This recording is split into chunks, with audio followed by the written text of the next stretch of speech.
So a lot of people think maybe they'll escape the heat by heading out of town. Well, if you do that, there are some things you need to check before you hit the road. 17 Sunrise reporter Aaliyah Fitzgerald joining us live from Hart Park with CHP to talk about what things you need to check on your vehicle. Aaliyah. Good morning, Maddie. We've been actually out here since 4 in the morning, and it is already getting toasty. I already feel the heat sweltering. Today, we are actually in the 100 deadliest days on the road in Bakersfield, and this is the way it is across the nation. We want to make sure that if you are trying to beat this heat this weekend, you're doing so and your car is maintained well enough to do so. I'm here with CHP Officer Tomas Martinez, and we're here talking about the best way to go ahead and beat the heat and to make sure that you are as safe as possible. Hello, good morning. How are you? Good morning. So how is it that whenever you are on the road, how does it affect your car in the sense of the heat, especially with everything getting into the hundreds?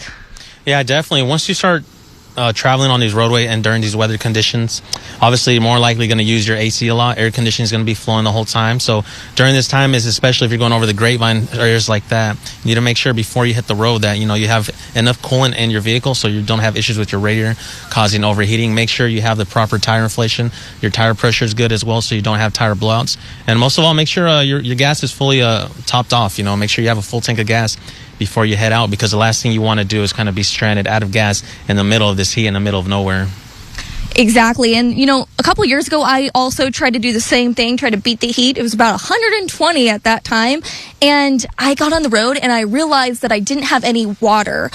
Is that something that you would recommend for people to keep in their vehicles, maybe a gallon or two? Oh, definitely. Carry as much water as you can. Extra water is nothing wrong with that. You want to stay hydrated. You want to stay cool. You never know if you may, while traveling, encounter somebody that may need assistance and they may be possibly showing signs of dehydration. You may be able to provide water for them as well.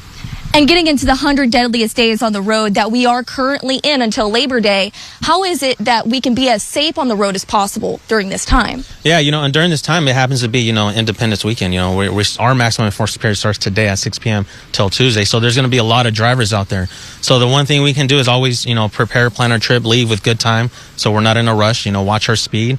Make sure, we report drunk drivers. Make sure we ourselves are not driving or under the influence or drugs. And make sure we eliminate all those distractions, whether it be a phone, it'd be the radio, it'd be passengers. Make sure we have good passengers in the vehicle with us. Do not be distracted by anything outside of the roadway. Just keep your eyes on the roadway and make sure to help each other out. Awesome. Well, thank you so much. If you can beat the heat, avoid the sun, go early, go later on the road. At Hart Park, I'm Aaliyah Fitzgerald, sending it back to you in studio.